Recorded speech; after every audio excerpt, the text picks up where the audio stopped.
మాతృదేవోభవ. విధి కంప్యూటరులో శుభాశుభములను పేర్పించి చేర్పించి జగన్మాత. విధి కంప్యూటరులో శుభాశుభములను పేర్పించి చేర్పించి తద్విధమెల్లన్ చిన్న చిన్న రేకులను ముద్రింపించి తద్విధమెల్లన్ చిన్న చిన్న రేకులను ముద్రింపించి హృద్వాసనాస్పద బంధంబునవాని వేర్చి హృద్వాసనాస్పద బంధంబునవాని వేర్చి మము సంసారంబునంద్రిప్పుచుండి మము సంసారంబునంద్రిప్పుచుండి ధవున్గూడి ప్రమోదమందెదు తల్లి నీ ధవున్గూడి ప్రమోదమందెదు భవానీ ఏమి న్యాయం మగున్ భవానీ ఏమి న్యాయం మగున్. ఏబిఎన్ ఆంధ్రజ్యోతి ప్రేక్షక మహాశయులందరికీ నవజీవన వేదం అనే కార్యక్రమంలో 788వ భాగానికి స్వాగతం పలుకుతున్నాం. విద్వత్సంస్తవనీయ తాత్విక సుధా విన్యాసి సన్యాసి నవ్యాద్వైత ప్రతిపాదితాత్మ సమతా వ్యాసంగి నిస్సంగి ధీస్వాద్వీ శ్రీరసజాత వాక్య విశదాశాకర్ణి సద్వర్ణి ఈషద్వైషం యములేక బోధసలిపెన్ సర్వం సఖామండలిన్. విద్వాంసులు సైతం ఆశ్చర్యపడేటువంటి తాత్విక సుధా వచో విన్యాసం కలిగిన మహానుభావుడైన అద్వైతాన్ని కొత్త ఉదాహరణతో అర్థం చేయించినటువంటి ధీశాలి ఆయన. కానీ నిస్సంగి, ఎవ్వరి యందు ఏ సాంగత్యము లేదు, ఎటువంటి సాంగత్యం పొరపాటును కూడా పెట్టుకోలేదు. పురుషులతోనే లేదు, స్త్రీలతో చెప్పక్కల. బ్రహ్మచారికి అది ఎంత ఇబ్బందో తెలుసు. పైగా భాగవతంలో చెప్పిన ఒక సూత్రాన్ని వివేకానందుడు అక్షరశః పాటించాడండి. నాకు ఆయన జీవితాన్ని భాగవతాన్ని చదివాక ఎంత మొక్కానో తెలియదు ఆయన ఫోటోకి. నేను అయ్య బాబోయ్ ఎప్పటికైనా జీవితంలో నీలా ఉండగలవా అని. ఎందుకంటే భాగవతంలో ఏకాదశి స్కంధం ప్రారంభంలో కృష్ణ ఉద్ధవ సంవాదంలో ఒక మాట చెబుతాడు కృష్ణుడు. సన్యాసి అయిన వాడు స్త్రీని దర్శించడం స్పృశించడం పక్కనెట్టవయ్యా, స్త్రీ చెక్క బొమ్మ కూడా చూడొద్దు అన్నాడు, కొయ్య బొమ్మ కూడా. ఇది స్త్రీలను తక్కువ చేయడం కాదమ్మా, దయచేసి అపార్థం చేసుకోకండి. స్త్రీల గురించి ఎలా చెబుతాయి అని పెంట మాటలు ఇవన్నీ. ఇది స్త్రీపరమైన అహంకారం. అది పురుష అహంకారం ఎంత తప్పు, స్త్రీ అహంకారం కూడా అంతే తప్పు. చూడొద్దు ముట్టుకోవద్దంటే ఉద్దేశం అండి వారిని అవమానించడం కాదు, అది తద్వారా కలిగే చర్యలు ఏమిటో చెప్పడం ఇక్కడ. ఎందుకంటే ఒక సన్యాసాశ్రమంలోకి స్త్రీలు, అందులో ఈయన కాస్త యువకుడైన సన్యాసుడు, యువతులు ఏదో సేవ పేరు మీదో కార్యకర్తల పేరు మీదో పెడుతున్నారంటే రకరకాల చికాకులు వస్తాయి. ఇంకా ఏమీ జరగకపోయినా జరిగాయనే వార్తలు వస్తాయి. ఎందుకు అవకాశం ఇవ్వాలి? అక్కడ మొగాళ్ళు ఉండకూడదా? ఈ స్త్రీలను తక్కువ చేయడం కాదు అక్కడ. ఇందులో ఎవరండి అంత ఇంద్రియ నిగ్రహంతో ఉండేవాళ్ళు ఎవరున్నారండి ఇక్కడ ఈ కాలంలో? అన్ని శాపల్యాలే, అన్ని బలహీనతలే. ఇంత అందమైన వాళ్ళు చుట్టూ తిరుగుతుండే ఆయన తినగా ఉంటాడా 30 ఏళ్ళు? ఆయన జరగొట్టం కాకపోతే. అంచేత నిజంగా ఒక వయస్సులో ఉన్నటువంటి ఆయన సన్యాసం పుచ్చుకుంటే ఆయన దెబ్బ తినకుండా ఉండాలి అంటే ఆ వయస్సులో ఉండే యువతులు అసలు అక్కడికి వెళ్ళకూడదమ్మా. పిలిచినా సరే వెళ్ళకూడదు. స్వామీజీ రమ్మన్నారు, వద్దు, ఏదో తిప్పి తప్పించుకోవాలి. 60 ఏళ్ళు దాటిన వాళ్ళే వెళ్ళాలి. మనకి ఆజన్మ బ్రహ్మచారి అయినటువంటి అయ్యప్ప గుడిలో కూడా వయస్సులో ఉన్న ఆడవాళ్ళు వెళ్ళదన్న ఉద్దేశం ఇదే, వాళ్ళని అవమానించడం కాదండి. అది ప్రతిదీ అలా హక్కుల కోసం పోరాడక్కల్లా. ఆయన బ్రహ్మచారి దేవుడు. బ్రహ్మచారి ఇప్పుడు గృహస్థులైన దేవతలకు కొన్ని నియమాలు ఉన్నట్టే బ్రహ్మచారి దేవతలకు కొన్ని నియమాలు ఉంటాయి. ఆ నియమాలను మనం సహృదయంతో అర్థం చేసుకోవాలి. సందర్భం వచ్చింది కాబట్టి చెబుతున్నా. అయ్యప్ప దేవాలయంలోకి వయస్సులో ఉన్న ఆడవాళ్ళను కూడా ఇలాగే అనుమతించారనుకోండి. తర్వాత పరిణామం ఏమిటో దయచేసి ఆలోచించండి. దయచేసి తర్వాత నేనేదో అహంకారంతో మాట్లాడాలా, చాదస్తంతో మాట్లాడాలా, దయచేసి తర్వాత ఏమిటో ఆలోచించండి. వెంటనే మేము దీక్ష ఎందుకు పుచ్చుకోకూడదండి, గుళ్ళోకి వెళ్ళిన వాళ్ళం మేము కూడా మొక్కు తీర్చుకోవాలి కదండి అని మొదలవుతాయి. వయస్సులో ఉన్న మగవాళ్ళు, వయస్సులో ఉన్న ఆడవాళ్ళు దీక్షలు పుచ్చుకుంటారు. ఇక అక్కడి నుంచి మఠాల్లో కూర్చుంటే బౌద్ధ మతం ఇలాగే దెబ్బతిందమ్మా. బుద్ధుడు స్త్రీలకు సన్యాసం ఇచ్చి బౌద్ధ మతం చెడిపోతుందని ఆయనే చెప్పాడు. అలాగే అయింది. బౌద్ధ మఠాలకి రాకూడని పేర్లు అన్నీ వచ్చాక నేను నోటితో చెప్పలేను ఆ పేర్లు. అటువంటి పేర్లు వచ్చాయి బౌద్ధ మఠాలకి. కారణం ఆడ మగ సన్యాసులు అందరూ ఓ చోట కూర్చొని వాళ్ళు వయస్సులో ఉంటే పక్షులా అండి? పక్షులే ఉండవయ్యే. ఏమైనా ఋషులా? ఎక్కడి నుంచి వస్తుంది నిగ్రహం? ఇవన్నీ దృష్టిలో పెట్టుకునే మన వాళ్ళు పెట్టారు. ఇప్పుడు ఆ ఒక్క దేవాలయంలోకి వయసులో ఉన్నవాళ్ళు 20 నుంచి 60లోగా వెళ్ళకపోతే స్త్రీల హక్కులకు ఏమైనా భంగం వచ్చేసిందా? దానికంత ఉద్యమాలు చేయాలా, గొడవలు చేయాలా? అవసరమా? ఇంక ఇతర దేవతలు లేరా? ఎవరన్నా వద్దన్నారా? శివుడు గుళ్ళోకి వెళ్ళండి, కృష్ణుడు గుళ్ళోకి వెళ్ళండి, రాముడు గుళ్ళోకి వెళ్ళండి, వెంకటేశ్వర స్వామి గుళ్ళోకి మొత్తం వెళ్ళచ్చు. ఎవరు వద్దన్నారు? అబ్బే అసలు అహంకారాలు మనం ఎలా ఉంటాయంటే కొన్ని వర్గాల్లోనూ కొంతమంది మనుషుల్లోనూ కూడా వద్దన్నదే చెయ్యాలి అంతే. నన్ను ఎందుకు వద్దంటావు? చేయమని చేసావా? సంధ్యావందనం నిత్యం చేసేటువంటి వర్గాల్లో కూడా, చేయవలసిన వర్గాల్లో కూడా ఇదేనండి. వాళ్ళందరూ అన్నీ చేసేస్తున్నారండి. మంత్రాలు అందరూ చదవడం, గాయత్రి మంత్రానికి అందరికీ యోగ్యత ఉందని ఎలా చెప్తారండి? చెప్పకూడదండి. మీరు యోగ్యత ఉన్నవాడు చేయడు, లేనివాడు చేయనివాడు. అంటే మనకు అసలు ఏమిటి అంటే ఒక నిబంధన అనగానే ముందు దాన్ని పాటించడం మీద ఆసక్తి కాదు, దాన్ని పట్టుకుని వేలాడి అహంకారం ప్రదర్శించడం మీద ఆసక్తి. ఎందుకోసం పెట్టానే? బ్రహ్మచారి దేవుడు. అక్కడికి వెళ్ళే వాళ్ళంతా బ్రహ్మచర్యాన్ని పాటిస్తారు 40 రోజులు. రేపు వీళ్ళు ఆడవాళ్ళు కూడా దీక్షలు పుచ్చుకోవడం మొదలుపెట్టిన తర్వాత ఆ దీక్షలన్నీ ఒకచోట జరిగి ఇంకా దీక్షలు ఇప్పటికే అనేక రకాల పక్కదారులు పడుతున్నాయి. చేరకుండా వారు ఈ దీక్షల్లో చేరుతున్నారు రకరకాల ప్రయోజనాల కోసం. దానివల్ల మంచి వాళ్ళకు కూడా ఇబ్బంది వస్తుంది, చెడ్డ పేరు వస్తుంది. ఇక మొత్తం ఆడామొగ అంతం పీకి పాకమైతే ఏమవుతుంది అక్కడ? ఈ దీక్షల ప్రయాణాలు, ఈ బస్సులన్నీ కలిసి ప్రయాణాలు చేయడం, అబ్బే ఆవిడ యోగినండి, ఈయన యోగండి, అయినా మనస్సులు యోగులను కావమ్మా, తలపులు బోడులైన తలపులు బోడులా అన్నాడు వేమన్న. ఇన్ని పరిణామాలు దృష్టిలో పెట్టుకునే మన వాళ్ళు పెడతారండి. ఇప్పుడు అయ్యప్ప బ్రహ్మచర్యాన్ని బాడు చేయకపోతే మనకి మతం నిలబడదా? సహృదయంతో ఆలోచింతురుగాక. చర్చించవలసిన విషయాలు కావు ఇవి. లోతుగా అర్థం చేసుకోవాలి విషయాలని. మనకి పూజలు చేసుకుందుకు, నియమాలు పాటించడానికి అనేక అవకాశాలు ఉన్నాయి. అక్కడే ఎందుకు చేయాలి? దానికోసం ఎందుకంత పట్టుదల? ఈ తేడాలు అర్థం చేసుకుంటే అన్నీ బాగుంటాయండి. అహంకారం బాగా పనిచేస్తూ ఉంటుంది అంతే. నేను నా వర్గం, మనం స్త్రీలం కాబట్టి ఇలా మాట్లాడతాం, పురుషులమైతే ఇంకోలా మాట్లాడతాం.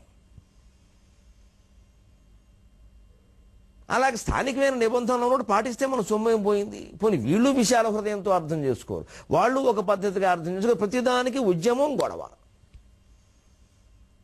ఇవన్నీ విచిత్రం హిందూ మతంలోనే జరుగుతాయి, ఇతర మతాల్లో రావండి ఇలాంటివి. అసలు భయంకరమైన అణచివేత ఉన్నా సరే కొన్ని వర్గాలని అసలు అక్కడ రానే రావండి. ఎందుకంటే వాళ్ళు మొదటే తొక్కేస్తారండి, బాగా నోరు ఎత్తనివ్వరు. ఒక్కోసారి బాధ కలిగితే అదే అనిపిస్తుంది. మనం కొంచెం కాస్త ప్రజాస్వామ్య భావాలు ఉండడం హిందూ మతానికి ఇబ్బంది అయిపోయిందని అనిపిస్తుంది అసలు. కానీ అలా వదిలేసుకుంటామా? ఇప్పుడు విశాల భావం లేకపోతే దేవుడు అర్థం కాడండి. దాంట్లో ఉండే నిబంధనలను అలాగే అర్థం చేసుకోవాలి. అందుకే ఆయన ఆ భావాలని చాలా చక్కగా కొత్త ఉదాహరణతో చెప్పేవాడు. అందుకే ఆయన ఎలా పాటించాడో తెలుసా? ఒక ఇండియాలోనే విదేశాల నుంచి తిరిగి వచ్చాక ఒక చోట ఒక సత్రంలో ఆయన ఉన్నప్పుడు ఆ పక్క గదిలో ఒక కుటుంబం దిగారు. అక్కడ ఒక బాల వితంతు ఉంది. ఆ అమ్మాయికి ఏదో 20 ఏళ్ళు ఎంతో, ఈయనకి అప్పుడు ఏదో 25 ఏళ్ళు, 26 ఏళ్ళు. అపారమైన సౌందర్యం ఉండి వివేకానందుడు అంటే అసలు ఆ శారీరకమైన ఆ మూర్తి సాక్షాత్ రామచంద్రమూర్తి. అసలు ఆ 4 మహాపురుషులు చెబుతారు భారతదేశంలో ఆ శారీరక లక్షణాలు కూడా మూర్తిభవించిన మహాసుందర మూర్తులు 4 అండి. ఒకరు శ్రీరామచంద్రుడు, తర్వాత గౌతమ బుద్ధుడు, తర్వాత శంకరాచార్య స్వామి, తర్వాత మళ్ళీ వివేకానందుడు చెబుతారు శారీరక లక్షణాల విషయంలో. మానసిక లక్షణాలు కూడా అందరివి అంత ఉన్నతమైనవి, అందులో సందేహమే లేదు.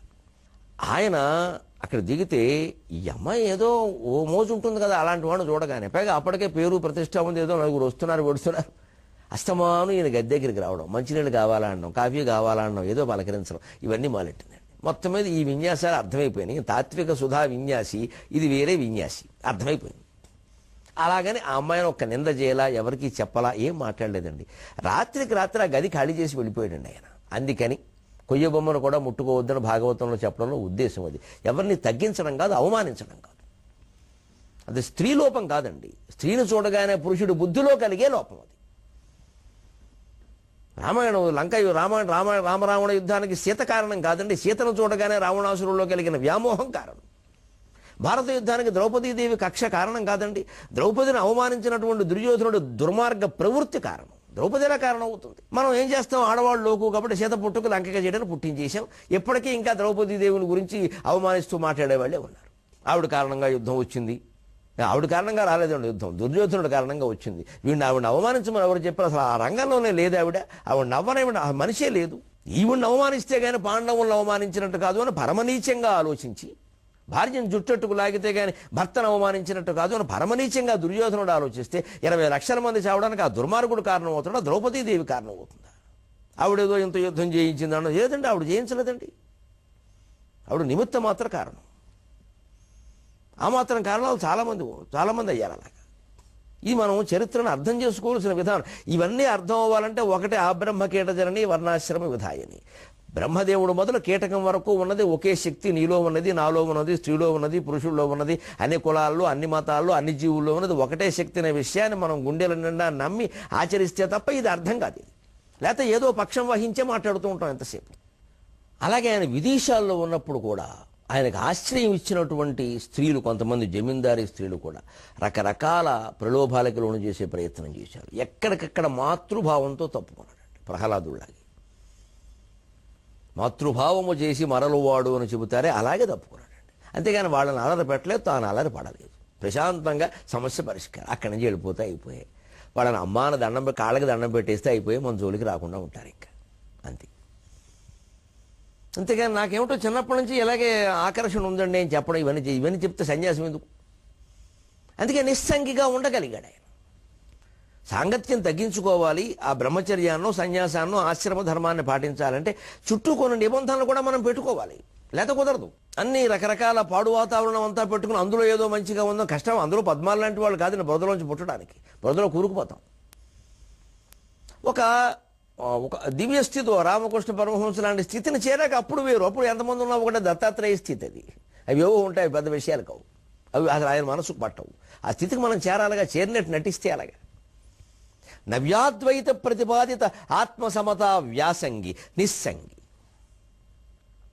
ధీస్వాద్వీ శ్రీరసజాత వాక్య విశదాశాకర్ణి సద్వర్ణి. ఆయన మేధాశక్తి ధీ. అది ఎటువంటిదంటే స్వాద్వీరస, స్వాద్వీ మృదురసేతి చ. ద్రాక్ష పండు స్వాద్వి అంటే. సాధ్వి వేరు, స్వాద్వి వేరు. సాధ్వి అంటే మొత్తం ఇదువ, ఇది స్వాద్వి ద్రాక్షరసం. ఆ మేధాశక్తి ఎటువంటిదంటే జటిలమైనటువంటి సిద్ధాంతాలని ద్రాక్షరసంలా మధువు మృదువు చేసి అందించగలిగిన శక్తి. ఆ స్వాద్వీ శ్రీరస జాత వాక్యములు, ఆయన వాక్యములు, ఆయన మాటలన్నీ ఆ ద్రాక్షరసంలోంచి పుట్టాయి. అందుకే వివేకానందుడి ఉపన్యాసాలు గ్రంథాలుగా వచ్చే రామకృష్ణ మఠం వారు వేశారు. అవి చదివితే చాలా తేలిగ్గా ఉంటుంది వేదాంతం, హాయిగా. దేనికి కష్టమని అనిపించదు ఆయనకి. ఎంతో మనకి క్లిష్టం అర్థం చేసుకుందుకు క్లిష్టమైన విషయాల్ని చాలా తేలిగ్గా చెబుతాడు ఆయన. వెనక కొన్ని వర్గాల వారిని కించపరిచేవారు, మనం ఒప్పుకొని తీరాలి. ఆ వర్గాలకి క్షమాపణ చెప్పి తీరాలి. చరిత్రలో జరిగింది అపరాధం, మనం అంగీకరించాలి. దానికి రెండో మాట లేదు. దానికి ఏం చెబుతారంటే కారణం, వాళ్ళు ఏదో స్నానాలు చేయరండి, సరిగ్గా ఉండరండి, శుభ్రంగా ఉండరండి, గొడ్డు మాంసం అది తింటారండి, లేదా ఏదో గొడ్డుని ఏదో కోస్తారండి, చనిపోయిన పశువులను తీస్తారండి అంటే దానికి వివేకానందుడు చెప్పారండి నిజంగా చాలా తేలిగ్గా ఒక్క మాట, అమ్మా ఆ పని వాళ్ళకి చేయమని చెప్పింది మనమే కదమ్మా అన్నాడు. మరి చాతుర్వర్ణ్యం మయా సృష్టం గుణకర్మ విభాగశః భగవంతుడు చెప్పాడండి, మనం ఒప్పుకుంటున్నామండి. వాళ్ళు ఆ పని మానేసి ఉన్నట్టుండి మేము 3 పూట్ల స్నానం చేసి సంధ్యావందనం చేసుకుంటామంటే ఒప్పుకుంటామండి మనం? ఎవరి ధర్మం వారు చేయాలి కదండి. మనమే ఎందుకంటే మనం చాలా కన్వీనియంట్ ధర్మంలో ఉన్నాం కాబట్టి మనం సుఖంగా శుభ్రంగా వైట్ కాలర్ జాబ్ అంటారే, శుభ్రంగా ఉండే చోట, ఆస్తులు సంపాదించుకున్న చోట, గౌరవంగా ఉండే చోట మనం ఉన్నాం కాబట్టి వాళ్ళని అలా అంటున్నాం. కానీ ఆ కులంలో మనం పుట్టుంటే అప్పుడు అర్థమవుతుంది. ఇది ఆత్మవత్ సర్వభూతాన్ని. ఏ సిద్ధాంతమైనా అర్థమైపోతుంది. ఎందుకు అర్థం కావట్లేదు అంటే అలా ఆలోచించలేకపోవడం. వాడు వేరు, మనం వేరు. అందుకే ఆయన చెబుతాడు చాలా స్పష్టంగా, we separate one sect to do something for the sake of the society and for doing the same thing we hate them. ఇదండి ఆయన తేలిక చేసి చెప్పడం. అంటే నేను ఈ మాటతోటి ఎంత ఏడిచానో నిజంగా. మన వాళ్లే కదా అందరినీ అనేక రకాలు చేసింది అగ్రవర్ణాల పేరు మీద. అసలు ఈ అగ్రవర్ణాల్లో పుట్టకుండా ఆ వర్ణంలో పుట్టుంటే నాకు వాళ్ళ బాధలన్నీ తెలిసేవేమో అనుకున్నాను నేను. కానీ కొంతలో కొంత నా అదృష్టం అండి. నేను ఒక చాకలి వర్ణపు స్త్రీ పాలు తాగాను నేను. మా అమ్మ చెప్పింది, ఆవిడకి ఆ ఇబ్బంది వచ్చింది, 9 మంది పిల్లలు, పాలు లేవు, చాకలావిడ నాకు పాలిచ్చింది. ఆ పాల మహిమండి. నాకు అన్ని కులాల వాళ్ళు ఒకలాగే కనపడతారని నన్ను అర్థం చేసుకుందరు కాక. ఆ పాల మహిమ నాలో, ఆ పాలు ఉన్నాయి నాలో, ఇప్పటికి ఉన్నాయి. ఆ తల్లికి నేను ఇప్పటికి రుణపడున్నా. నేను మొదటి నెల జీతం సంపాదించుకుని 200 నా జీతం 79లో 80లోను. నేను ఆ జీతం పట్టుకుని ఇంటికి వెళ్ళి మా అమ్మకి ఏదో చీర కొనపడదామని పట్టుకుని ఒరే ముందు ఆ చీర దానికి పెట్టరా అని చెప్పింది నా తల్లి. నాకు నీకు పాలిచ్చింది అదిరా, ఏదో నేనంటే ఇచ్చానమ్మా 2-3 నెలలు, లేకపోతే అదే ఇచ్చింది, దాని ఇంటికి వెళ్ళి పెట్టరా చాకలి నరసమ్మ అనేవారు, ఇచ్చిరే వెళ్ళు అనేవారు. అని నా తల్లి నన్ను అలా ప్రోత్సహించిందండి. బహుశా ఆ పాలు తాగడం వల్లే ఇటు సంప్రదాయమైన బ్రాహ్మణ కుటుంబంలో పెరగడం నాకు ఆ భేదాలు ఏం కనపడమండి ఎప్పుడు. ఏదో ఊరికే వృత్తి సంప్రదాయాలు కొన్ని ఉంటాయి, ఆయా కార్యక్రమాలు చేసుకునేటప్పుడు ఆయా నియమాలు పాటిస్తాం అంతే. మనసులో ఇంకా కల్మషం ఉండడానికి వీల్లేదు. ఎక్కువ తక్కువ ఉంటే మనిషి ఎందుకండి, మనిషి ఎందుకు అసలు? జంతువులకి మనకి భేదమే ఉంది. జంతువులు ఏ ఎక్కువ తక్కువలు పాటించం. వీటిని ఇంత కుల యుద్ధాల కింద చేసుకోవాల్సిన అవసరం లేదండి, వృత్తి ధర్మాలండి. ఈ ఉదాహరణను అంత తేలిగ్గా చెప్పాడు ఆయన. మనమే కదా కేటాయించింది అన్ని వృత్తులు అన్నాం, మనం భగవంతుడే పెట్టాడు అన్నాం. మళ్ళీ ఆ పని చేసినందుకు వాడిని అసహించుకుంటాం మనం. మరి ఇంకేం చేయాలి, మీరు వెళ్ళి చేయండి ఆ పని అన్నాడు ఆయన. అలా ఎన్నో ఉదాహరణలు అద్వైత పరంగాను శాస్త్రపరంగాను కఠినమైనటువంటివి, చాలా నిశ్చలమైనటువంటి, ఆయన కాలానికే రైళ్లు కూడా వచ్చాయి కదా సుమారుగాను. అందుకే నిశ్చలమైనటువంటి, ఇంత వేగంగా కదిలేటువంటి రైలుకి నిశ్చలమైన పట్ట ఆధారం కదా. మరి ఇంత వేగంతో పరిభ్రమిస్తున్నటువంటి విశ్వాంతరాళానికి, మొత్తం అనంతకోటి బ్రహ్మాండానికి నిశ్చలమైన ఆత్మతత్వం మూలం అంటే అర్థం కావట్లేదా అన్నాడు ఆయన. ఇంకేంటండి ఇదే ధీస్వాద్వీ శ్రీరసజాత వాక్య విశదాశ కర్ణీ సద్వర్ణి. తన మేధాశక్తితో జటిలమైనటువంటి వేదశాస్త్ర సూక్తాలని ద్రాక్ష పండు రసంలాగా మృదువు చేసి మధువు చేసి జనానికి అందించారండి. వాక్యజాత విశద ఆశాకర్ణి. ఆశ అంటే దిక్కులు, కర్ణములు అంటే చెవులు. అందుకే ఆయన ఖ్యాతి దిక్కులకు వ్యాపించింది. అందుకే ఆశాకర్ణి సద్వర్ణి. వర్ణినౌ బ్రహ్మచారిణక. వర్ణి అంటే బ్రహ్మచారి.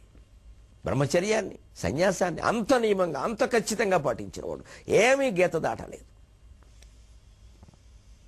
ఈషద్వైషం యములేక బోధ సలిపెన్ సర్వం సహా మండలిన్. నిజంగానే భూమి అనకుండా ఇక్కడ కవికి సర్వం సహా అని అనిపించింది. మొత్తం అంతా తిరిగాడు ఆయన.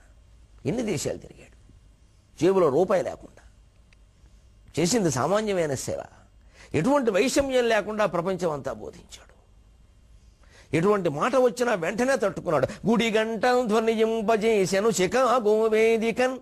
హిందూ ధర్మ సామ్రాజ్యాన్ని, హిందూ సనాతన ధర్మ వైభవాన్ని చికాగో వేదిక మీద చాటి ప్రపంచం మొత్తం కళ్ళు తెరుచుకునేలా చేశాడు. అప్పటి వరకు హిందువుల మీద ఇతరులు వ్యాపింపజేసిన దురభిప్రాయాలు మొత్తానికి స్వస్తి పలికేలా చేశాడు. గుడి గంటలు ధ్వనింపజేసెను చికాగో వేదికన్. ప్రేక్షకులు గడియల్ గంటలు రోజులు క్షణములట్లు ఆత్మీయతా వృష్టిలో దడియన్. స్వామి వచో విలాసములు తత్వంబుల్ కథల్ గేయముల్ హడలెత్తించెను పశ్చిమావనియు ఆర్యావర్తమౌనోయనన్. చికాగో వేదిక మీద గుడి గంటలు మోగించిన మహానుభావుడండి. గుడి గంటలు ధ్వనింపజేసెను చికాగో వేదికన్. ప్రేక్షకులు గడియల్ గంటలు రోజులు క్షణములట్లు ఆత్మీయతా వృష్టిలో దడియన్. స్వామి వచో విలాసములు తత్వంబుల్ కథల్ గేయముల్ హడలెత్తించెను పశ్చిమావనియు ఆర్యావర్తమౌనోయనన్. చికాగో వేదిక మీద గుడి గంటలు మోగేలా చేశాడు ఒక్క క్షణంలో. అందరూ మహాతత్వవేత్తలు, మత చక్రవర్తులు, మత ప్రవక్తలు మాట్లాడారు. చిట్ట చివరిలో అవకాశం ఇచ్చారు. అది కూడా 5 నిమిషాలు. అది కూడా ఒక పెద్ద విరాళం ఇచ్చిన పెద్ద జమీందారుని యొక్క సిఫారసు మీద, లేకపోతే ఇచ్చేవారు కాదు. చాలన్నాడు ఆయన. నా గురువు కటాక్షం నా మీద ఉంది. సనాతన ధర్మానికి నేను ప్రతినిధిని. చౌడుబారిన నేలకి నేను ప్రతినిధిని కాదు. పవిత్రమైన గంగ ఎక్కడ ప్రవహిస్తుందో ఆ నేలకు నేను ప్రతినిధిని. కల కల చల చల బహతే క్యా కహతి గంగాధార. ఆ నేలకు నేను ప్రతినిధిని. నాకే 5 నిమిషాలు చాలన్నాడు ఆయన. విశ్వమంతా ఒకటిగా భావించేటువంటి సంస్కృతి మనది కాబట్టి, మతామే పార్వతీదేవి పితా దేవో మహేశ్వరక బాంధవా శివభక్తాశ్చ స్వదేశం భువనత్రయం అని చెప్పిందండి మన సంస్కృతి. అంతేగాని నీ మతం వాడిని నమ్ము, మిగిలిన వాళ్ళందరూ కాఫిర్లు, మిగిలిన వాళ్ళందరూ మారు మనసు వాళ్ళు, వారిని దూరముగా ఉంచమని చెప్పలేదండి అక్కడ. ఏ యథామాం ప్రపద్యంతే తాం తథైవ భజామ్యహం మమ వర్తమాన వర్తంతే మనుష్యా పార్థ సర్వశః. అందుకే హిందూ అన్నవాడెవడు మతం మార్పిడికి పాల్పడ్డావు, ఇంకోని తన మతంలోకి రమ్మని అడగడు. నీ మతం నీకుంది కదయ్యా, నీ దేవుడు నువ్వు సరిగ్గా అర్చించుకో అని చెబుతాడు. అంతే. దగ్గర నువ్వు ఇందులోకి వచ్చి మా సంఖ్య పెంచమనండి. భయపడేవాడు సంఖ్య పెంచుకుంటాడు. హిందువుకి భయం ఉండదు. భయం ఉన్నవాడు హిందువు కాదు. హిందువు సింధువు, వాడు భయపడ్డాడు. ఓ పిల్లకాలం అయిన వాడు భయపడతాడు, ఎండిపోతామే. మన సముద్రం ఎప్పుడు ఎండిపోదు. సముద్రాన్ని ఎండించే శక్తి సూర్యుడికి లేదు. ఇతర మతాలకు ఎలా ఉంటుంది? అర్థం లేని మాట. హిందుత్వం ఏదో అవుతుందని ఎప్పుడూ భయపడకండి, కానీ మన కర్తవ్యం మనం చేయాలి. ఈ భయం వల్ల అనవసరపు ఆందోళన కలుగుతుంది, కర్తవ్యాలు చేయలేకపోతాం. ఎప్పుడూ దెబ్బ తినది, ఇది అనుమానమే లేదు. దీని మీద ఎన్నో మతాలు ఎన్నో రకాల ప్రయత్నాలు చేసి అవి వెళ్ళిపోయాయి దేశాన్ని నుంచి, ఇది వెళ్ళిపోలేదు. ప్రత్యక్ష ఉదాహరణలు అవన్నీ. మహానుభావులు పుడుతూనే ఉంటారు, మళ్ళీ చెబుతూనే ఉంటారు, మళ్ళీ వస్తూనే ఉంటుంది. యోగ వాసిష్టంతో ఆగిపోలేదు, భగవద్గీత పుట్టింది. భగవద్గీతతో ఆగిపోలేదు, వివేకానందుడు పుట్టాడు. ఏది ఆగిపోతుంది అలాగా. మన కర్తవ్యాన్ని మనం చేయాలి, అజాగ్రత్తగా ఉండడానికి వీల్లేదు. అది నిలబడుతుంది అనుకోవద్దు, మనం నిలబెట్టే ప్రయత్నం మనం చేస్తూనే ఉండాలి. కానీ మన ప్రయత్నం వల్లనే నిలబడిందనే అహంకారం పనికిరాదు. ఇదే భగవద్గీత. అందుకే అక్కడ ఆయన 5 నిమిషాలు, ఎందుకంటే వాళ్ళకి ఆ భావం లేదు. ఎంతసేపు సంకుచితం సంకుచితం సంకుచితం. వాళ్ళు ఏవో బయట కొన్ని లోపల కొన్ని చిహ్నాలు వేస్తారు, అవి ఉన్నవాడినే ఆ మతస్థులు అంటారు, లేకపోతే ఒప్పుకోరు. మా మతంలో దేవుడికి ఈ పేరుంది, ఆ పేరు తప్పితే ఇంకో పేరు నువ్వు పెట్టడానికి వీల్లేదు. మనకు అలా కాదండి, సహస్రనామాలు ఉన్నాయి. రోడ్డు పక్కన గుడి కట్టిన చిన్న చిల్లర దేవుడు కూడా మనం సహస్రనామాలు రాసేస్తాం, ఏం పర్వాలేదు. మనకి పురుషోత్తముడికి పొంతలో ముసలమ్మకి భేదమే లేదు. భగవతత్వం ఒకటే ముఖ్యం, నీ భావనే ముఖ్యం. నువ్వు భావించకపోతే ఎంత ప్రసిద్ధ పుణ్యక్షేత్రంలో దేవుడైనా నీకు ఏమీ అనుగ్రహం ఇవ్వడు. నువ్వు భావిస్తే చెట్టు కింద రాయైనా ఇస్తుంది. అంతా భావనలో ఉంది. మనయేవ మనుష్యాణం కారణం బంధమోక్షయో. అంతా మనోభావనే. మహిమల విగ్రహాల్లో ఉండవు, నన్ను మన్నింతులు కాక మహిమల మనస్సులో ఉంటాయి. ఆ మహిమాన్వితమైన మనస్సును మనం వదిలిపెట్టి ఎన్ని క్షేత్రాలు తిరిగినా ఎన్ని తీర్థాలు తిరిగినా చివరికి ఇక్కడికి రావాల్సిందే. అందుకే ఆయన గుడిలోకి వెళ్ళినప్పుడల్లా ఆ తత్వం ఆలోచించండి, ఆ తత్వం ఆలోచించండి. అందుకే చెప్పాడు మొహమాటం లేకుండా, 20 ఏళ్ల వాళ్ళు గుడిలోకి వెళ్ళకపోతే తప్పు, 60 ఏళ్ల వాళ్ళు వెడితే తప్పు అన్నాడు ఆయన. ఎందుకన్నాడు? నేరమో ఘోరమో అని కాదు. 60 ఏళ్ల నాటికి గుడిలో ఉన్నది గుండెల్లో ఉన్నది ఒకటే అని తెలియాలి. రోజు అనుకుంటే తెలుస్తుంది, తత్వ విచారం చేస్తే తెలుస్తుంది, అభ్యాసం చేస్తే తెలుస్తుంది. కొబ్బరికాయ మొక్క నోట్లో వేసుకుని దాంతోనే అష్టైశ్వర్యాలు వస్తాయనుకుంటే కడుపు నొప్పి వస్తుంది. ఈ అజ్ఞానాన్ని ఎప్పుడు వివేకానందుడు ప్రచారం చేయాలి. ఇంకా ప్రసాదం వారి చేత్తో తీసుకున్నాం, వీరి చేత్తో తీసుకున్నాం, వారు పక్కన ఉండగా ఇవన్నీ అనవసరమైన యోగాలని. నీకు కలిసి రాదు. అది నీకు కలిసి వచ్చేది నీ మనోభావన. ఆ మనోభావన మీదే మనం దృష్టి పెట్టాలి. మనస్సు ఎలా ఆలోచిస్తుంది, మనస్సు ఎలా అది ఒంటరిగానే తెలుస్తుంది, 10 మందిలో తెలిసే విషయం కాదు. తెలిసినా మనం ఒప్పుకోం. అందుకే దొరికిన 5 నిమిషాలను వినియోగించుకుని నా అమెరికా దేశపు సోదర సోదరీమణులారా అనగానే వాళ్ళు విచిత్రమైపోయి చప్పట్లు కొడుతూ కూర్చున్నారండి. 5 నిమిషాలు చప్పట్లకు సరిపోయింది. ఎందుకంటే అంతవరకు వాళ్ళని ఎవడో పిలిచిన వాళ్ళు వెళ్ళారు, లేడీస్ అండ్ జెంట్లీమన్. అదేమిటండి, ఆవులారా గేదెలారా అన్నట్టు లేడీస్ అండ్ జెంట్లీమన్ ఏమిటండి? ఆడాళ్ళారా మొగాళ్ళారా? అంతకంటే ఏమైనా ఉందా ఆత్మీయత అందులో? లేడీస్ అండ్ జెంట్లీమన్ అంటే పైగా మొగాళ్ళు జెంట్లీమన్, ఆడాళ్ళు నాట్ జెంటిలా. ఎవళ్ళండి స్త్రీలను అవమానించిన వాళ్ళు? పాశ్చాత్యులు అవమానించారండి. మనం ఎక్కడ అవమానించామండి? కనీసం మన వాళ్ళు ఇప్పటికి కూడా ఎంత మామూలు నాయకుడైనా పంచాయతీ బోర్డు సర్పంచ్ అయినా సోదర సోదరీమణులారా అంటున్నాడు. సంతోషం అండి, ఇద్దరిని సమానంగా చెప్పాడు. వాళ్ళు అలా అనలేదు, లేడీస్ అండ్ జెంట్లీమన్. వీళ్ళు జెంట్లీమన్, దే నాట్ జెంటిల్. ఆడవాళ్ళని అవమానించింది విదేశీయులండి, హిందువులు కాదు. ఇప్పటికీ నలుపు తెలుపు భేదం మీద అవమానిస్తారండి అనేక దేశాల్లో. వర్ణ భేదాలు, స్త్రీ పురుష భేదాలు అక్కడ ఉన్నాయండి. ఈ చెత్త అంతా ఇక్కడ లేదండి. వాళ్ళ ప్రభావం వల్లే మనకు వచ్చి పడిందండి ఏదో చెత్త. ఎవరిని ఎలా గౌరవించాలో మనకి వాళ్ళ నుంచి నేర్చుకోవాల్సిన అవసరం లేదండి. మన కాళ్ళ దగ్గర కూర్చొని దేశాలన్నీ నేర్చుకోవాలి. అది హిందూ కల్చర్, అది హిందూ సంస్కృతి. అమెరికా దేశము సోదర సోదరీమణులారా, అందరినీ సోదర సోదరీమణులు అనడం ఒకటి, అమెరికా దేశం కూడా నా దేశమే అనడం ఒకటి. సోదర సోదరీమణులు నా దేశం అని ఎంత ఆత్మీయత అండి. ఈయన వెళ్ళి ఆక్రమించుకున్నాడు దాన్ని. విశ్వం అంతా ఒకటిగా భావిస్తాం మేము, అంతే. ఉదార చరితానాంత వసుధైక కుటుంబకం. అయం నిజ పరోవేతి భావన లఘుచేతసం. సంకుచిత మనస్సు ఉన్న వాళ్ళకి వీడు నావాడు వీడు పరాయివాడు అని ఉంటుంది. ఔదార్యమైన మనస్సు కలిగిన వాడికి, ఉదారతమైన మనస్సు కలిగిన వాడికి ప్రపంచమంతా వాడి కుటుంబమే. ఎక్కడ ఎవరికి బాధ వచ్చినా వాడు బాధపడతాడు, ఎక్కడ ఎవరు సంతోషించినా వాడు సంతోషిస్తాడు. అదే భారతీయ సంస్కృతి. అందుకే గుడి గంటలు ధ్వనింపజేసిన చికాగో వేదిక ప్రేక్షకులు ఎంత ఆనందాన్ని పొందారండి. ఆ 5 నిమిషాల ఉపన్యాసం 5 గంటలకు పొడిగింపబడింది. మర్నాడు కూడా ఏర్పాటు అవ్వబడింది. దానికి ముగింపే లేదండి. సెలవు.